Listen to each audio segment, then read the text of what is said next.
want to get back to and then I'll wrap up this Andrew call this time with this. Yeah.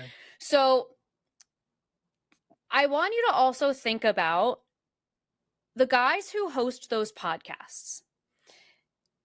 If you were to try to have the conversations that you have with the hosts of The Line, how they would respond to you. Because while I haven't seen all of the calls like on all of the shows that you've done, and obviously they're all going to be different, the hosts on this show try to be patient and kind and understand. At least we do here. Because I think, you know, I always say you're worth the call to me. You're worth the conversation to me. The difference in the way that we are communicating with you and the way that these podcasts, the language that they use, the anger that they bring to the table, where when we get passionate on this show, it's because it almost always, Andrew, if you notice, every time I get like passionate about the call, it's because I say, you are better than this. I don't even think you believe this. It's always that, because I know you are better than this. The people who do those podcasts are not looking out for you. They just aren't. They're going to sell you a course. They're going to sell you a protein powder. They want your view. They want you angry, so you stay tuned in. What I am most interested in here is having you soften and change some of the things that you bring to the table. Because I'm telling you, the world does not move forward with anger. It just doesn't. Like, that is not going to bring us together. It's not going to make other men like you. It's not going to make other women like you. So you got to just find a way to defrost some of that. Because it's the world, I said this to you before, the world is nicer than you're giving it credit for. Women are nicer than you give them credit for. So, like, you have to find a way to like really look at the perspective of the kinds of conversations you have here and the goal that we're trying to get to with you here versus the way that they talk to you as a listener, as a viewer on that show, on those shows. Just consider I just want to be it. clear. Yeah, Andrew, I want you to be a likable and dateable person. So whenever I know I get spicy at you sometimes, and I know everybody sometimes loses their patience on this kind of format. I'm like, genuinely, I find it frustrating how much you seem to not want to be likable or dateable. And so I am trying to help you toward that goal. And like, I'm not charging you for a course. We do this with you for free, like several times a week. So please just know, like, that is what our goal is. Like, we want to help you be a better member of your community, whether that's the people that you choose to date, or if you choose to be a mentor to other men in your community as you get older, like as a father, if you ever decide to have children, like, we want you to be a good person, a good man. And like, that's like, why we talk about men and masculinity, because we do need to change men and masculinity to be better. Yeah. Like, we're never advocating for you to be angry. We're never advocating for you to like take all of your frustration on one group of people. Like, it's never that. Like, so, you know, there's just such a difference in what we're the conversations that we're trying to have. Does that make sense? Yeah, it makes sense. Yeah, I guess. Yeah. I mean, I'm trying. You know, I talk to a lot of guys. I know that's why I talk to a lot of. Yeah. And I'm saying I talk to a lot of guys. I talk to a lot of guys who are divorced, and women keep saying that they're better than what they are, but so far. I mean, maybe when I get older, sure, but so far I haven't seen any evidence of women being these kind, loving, benevolent people. So, I mean, from what I've seen with my eyeballs, they're pretty. Some of them lie about kids being theirs when it's not theirs, and it's freaking terrible. I just, from my personal experience, from what I've seen so far. Not everyone is going to be like that, though. Like, truly, not everyone is going to be like that. And so, like Lux was saying before, I encourage you to like get out of the community that's directly surrounding you and see, like, I don't know, you're 19. Are you planning on going to college? Is that in the cards for you or no?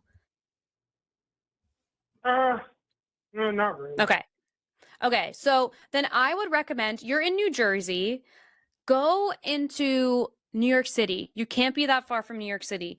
go and explore, take a walk around, talk to people. Just like the worst case scenario, like you made a trip out there and you get like a dirty water hot dog from a vendor and you go back home, you had a great day in New York City. Just expand your horizons a little bit, because I understand that like your immediate environment is giving you these messages, but it's not like that everywhere. It really, truly, truly isn't. Yeah, So I know just that. I understand. I'm just saying, yeah. any way you can get like out of that space and just look for more, seek out more than what you have around you, you know? And like I say to my coaching clients all the time that when I give like assignments or like tasks for them to do, I tell them you need to treat this as a life or death request, because in some ways it kind of is. Like the difference between you expanding beyond your environment and learning about different groups of people on firsthand experience and making friendships with people who are different than what's immediately around you is a completely different life than the one that you may have if you sort of like stay in this community and in this space where you're feeling anger and frustration. Like that is a different life than one where you can, you know, go out and explore. So like, I guess you know, guys are just kind of burnt out. Like, you know, I think guys, they're just burnt. They're just getting tired of all the I guess like sex workers. Instagram is filled with provocative women. They're just getting tired. I'm sorry, you're getting tired of women who do not know you doing their own thing on the internet. Like, I'm like, what do you mean? What does your that frustration mean with to sex you? workers? Do you personally know any sex workers? Like, is that a personal issue for you, or is that just like you deciding what to be upset about on a daily basis? Like, you have to search out that content, right? Like, it is insane to me that we're talking about like the critical deep issues that men are dealing with, and you're like, yeah, well, women are successful in their like independent careers, and I'm like, what the fuck problem is there with? Oh my god, Andrew, I just don't know what to do with you sometimes. Like the problem that I have is that you don't respond to anything we say. So like this is where my mounting frustration is happening, and I'm sorry, I know I'm talking over you, Alyssa, but like, can you address any of the things that we say?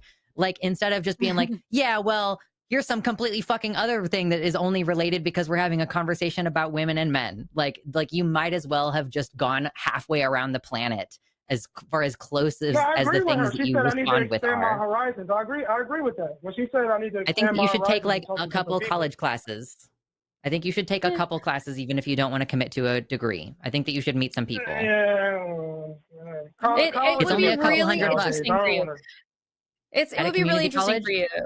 But yeah, it would also give you a new environment, and like you could take a psychology class because you like this stuff, Andrew. Like this is fun for you. You could take a debate class. Like you enjoy this. Like you could do that. I'm just saying, I think that would be really fun.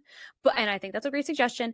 But when you say men are getting tired of sex workers, women on the internet being like, I'm assuming, you know, sexy, promiscuous, whatever, what does that mean to you? Like what is that signaling to you that's making you feel tired? Well, I can't speak for all men. Let's just get that out the way. I can't speak for all men. But yeah, what does it mean to you? Yeah, they're looking for like pure, like women who are pure, kind of not like, oh, they're former sex workers or they're former, you know, they got Are you speaking for yourself or whatever? Because I think you just said they feel like. I just want to make sure you're speaking for yourself. Like you just at one point you said I can't speak for all men, but then you say they are frustrated by. Like, okay, so what Alyssa's direct question is, what is it about seeing successful sex workers on Instagram that makes you feel tired? Well, you just get tired of seeing it. You don't even got to search for it. You can just open up Instagram and you just, when you go to on Facebook or whatever, you open up your feed and you're just scrolling through. But why does it bother you? Like, is it because they are they're in control of their sexuality and they're putting it on display? Is it because they are really successful? Like, what is it?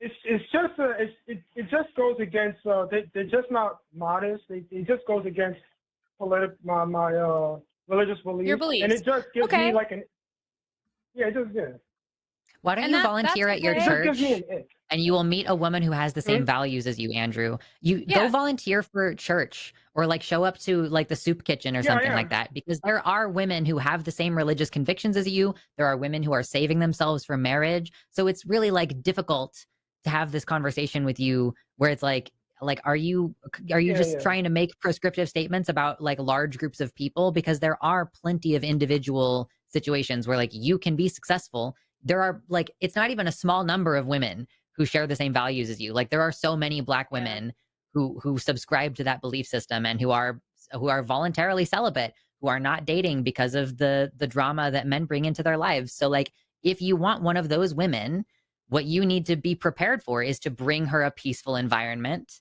and support her in pursuing what she wants to do. And that is, again, you're picking a woman who wants to do the same things that you want to do. So what are you going to do? Get involved in the church, commit yourself to being a good father, support your woman so that she can raise your children. Like you can live that traditional Yeah. lifestyle. There are women who want to be Yeah. supported by a man. That's what I plan on just like doing. I do appreciate y'all just don't taking my call, though. Yeah, just don't worry about what other people are doing. They will find a partner that works for them, and you will find a partner that works for you. You know, it's like you'll find them. You just can't look for them in the same space. They're not going to exist in the same I want to space. find a Most wife, likely. not a partner. I want a wife. I don't like that little partner. Yeah, sure. Yeah, whatever. Doesn't matter. I mean, that's probably part of the problem is that you don't view your partner as like an equal in an partner. equal relationship. Yeah, like your Yeah. partner in life. So, you know, if you're going to view it as I'm the husband and you're the wife and we have discrete roles and you cannot ever act the other way, otherwise suddenly you are compromising your fundamental gender role. Like that, like women, even women who appreciate traditional roles are still going to find it really frustrating if you never change the diapers. Yeah. Just for example's Yeah, sake. yeah. Fair enough. Yeah. Yeah. All right, All right, Alyssa, Andrew. I'm sorry, I didn't get your name. I'm Luxander. Thanks, Andrew. Oh, Luxander. Yep. Thank you, Thank you. Andrew. Have a good rest of your night. Bye. You too. Thank you. Appreciate it. You too. Sorry, guys. I will always take an Andrew call. I just feel just like so that we will. all understand, he did not know what Jim Crow was. He is a 19-year-old Black man in America who did not know what Jim Crow was when Javon was trying to talk to him about it. But that's not like his fault. Like that's Public like, education system. But I'm just saying that's the yeah, level like- of ignorance that we're working with. Right. So that's what, when that person was called, person who called in who said like whatever about like how we victimize ourselves, blah blah blah. Mhm. I saw someone recently who was doing a debate with Candace Owens, and she said something about like women wanting to be a victim, like a similar thing. And the person who was responding to her said, I don't believe in victimhood, but I do believe in a lack of information and ignorance, because that's like what happens. So like when Andrew's calling, it does sort of feel like a victim-y conversation, but what it actually is a lack of information. Like it's, so, you know, that's why I'm saying like it bothers me less that like, you know, we're having a conversation and there's pieces of the background that are just so missing for him, because then at least like gives color to the situation. It's like, oh, you're not like a hateful person. Obviously he's not a hateful person. I think it feels obvious to me. He's just doesn't have all of the information yet. And he's 19, so he will hopefully get that information. And he's curious about getting other information because he calls these shows. Like a person who was fully sold and down the river of the manosphere would not call these shows. So like this is a person who has questions. Like, you know, and we have answers a lot of the time. So like I'm sorry, chat. We will keep taking Andrew calls. The people who are earnestly shitty, like they mauled too fast. We've seen it a little bit. It's like, it's easier to see now that we do calling it now, where we're taking more explicitly political callers and we are managing to find a lot more like actually very oppositional people. But like, if you push somebody who is really, really dug in far enough, if you catch them in the kind of corners that we catch Andrew in sometimes, they'll just like Mhm. start insulting you. Like I've witnessed it happen a couple of different times. They Yeah. just start getting loud and insulting you and interrupting you and laughing like a maniacal idiot. So yeah, I think that Andrew, honestly, we might be getting somewhere with him, even though it does sometimes feel like a reset. Like, yeah, I'm so glad that Javon had the chance to talk to him. Just like I feel like he was like, okay, we need to have a moment, like as Yeah. one black man to another. Like, let's be real about like the reality of racism in this country. And like Andrew said something like he thinks it's acceptable to discriminate against black people just for being black. So like we are working with very, very dirty clay right now. I'm trying to mold him, but we got to pick out the rocks and stick still. We're working on it. Yeah. Yeah, so it's like when we're talking to someone who's like at that level of discovery, um Yes. I have a hard time. Like I see some of the things that people are saying in the chat, that like some of the things that Andrew has said that are like disturbing and hateful. I don't think that he believes those things. I truly don't. Maybe I'm being naive, because I think if you are a person who really truly believes those things, why would you call into these shows over and over again? I just don't believe that I don't think that he actually believes that stuff. But I don't know. I know a lot of people in the chat have also seen him on other calls where like there's other things that people have heard him say and do that like I haven't heard. So, Yeah. That's crazy. I don't know. Like some of the stuff he said, like I'm seeing in the chat now, like I obviously didn't say that to, like I've never heard these things, and it's like pretty bad. So I don't know. Maybe I take back the hateful comment, but I don't know. Yeah. People who are like, Lux is too angry. You have not been sitting here through all of the Andrew calls. I'm like Yeah. in the background here, and I'm like, I do not need to be producer God voice in this conversation. I'm letting my hosts do their job. Let the hosts do their job. Yeah. I just had to sit through him saying so many insane fucking things over the last month. Anyway. Yeah, someone said he called me a whore during the body count call. You think he doesn't believe that? I don't think he knows what that means. I don't think he knows what that means. He is literally just regurgitating all of the manosphere shit. That is what he's doing. He doesn't, and we know that he's doing that because if you ask him a deeper question, he does not have the answer. So like we get even like a little bit below the surface and we end up sharing information that he didn't have. So like no, I don't think that I don't think that he knows what he's saying. Like I don't think he thinks I'm a whore in a way that where he doesn't respect my opinion or doesn't respect who I am as a person, because he wouldn't keep calling if he felt that way. I don't know. I just don't. I don't know. Maybe I'm wrong, and I'm giving him way too much credit. But I mean, I don't want to give. It's not that I'm giving him credit. Like obviously he says really horrible things, but I think there's just I don't know. There's something there. I'm waiting for the breakthrough. He's just too young to completely give up on it and be like, there's nothing we can Yeah. possibly do for him. Yeah. Like, Yeah. let's give him a little That's bit more what I time. Maybe next week y'all want to like not take an Andrew call just to get like a breather. Cause like, obviously I was like, hey, no Andrew on Skep Talk last night. Yay. He didn't want to come and call in and talk to Andrew and, or not Andrew, Jesus, Justin and Aaron, I guess. So, but I know Chewed Gum is the one that he really likes to. He's in here Yeah. every week, basically. Yeah. For like months, he's been here every week. So I just don't think. I don't know. I just don't think that he would, if, like I said, a person who's really sold down that river would not call a show like this. And so we have the opportunity to share enough information to pull him back to reality, even if it's not to like our side necessarily, bring him back to somewhere in a more neutral place. Like, I can't turn away at the opportunity. Like, this is one person, but he can influence his other friends. Like, if he has this information, at least like less toxic. Yeah, like imagine how different his conversations will go now that he knows about Jim Crow laws that he didn't know before. Like in the future, when he has conversations and they do have, a theme around race in the United States, his context for it might be entirely different than all of his friends and all of his peers. So like, this is important. It is important. I know. I get it. People are saying I'm making excuses for him. I listen.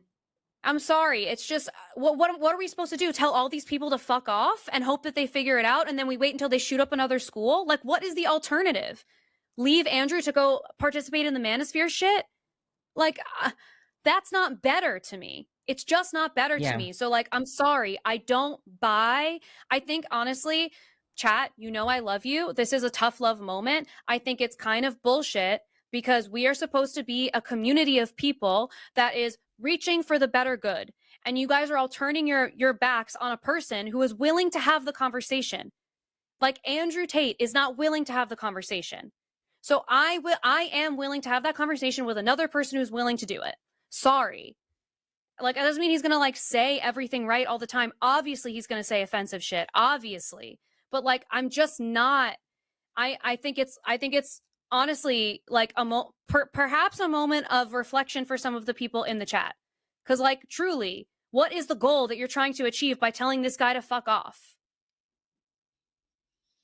Yeah. So, and even if anyway, it's not about Andrew, it's about the people who are gonna like see the clips later, you know? yes. Maybe they're gonna believe something that he believes, and they will be less obstinate than Andrew. Maybe people who believe the same things Andrew believes are gonna be frustrated by the fact that he does not seem convinced by our very convincing arguments. So like, this goes beyond just Andrew, you know?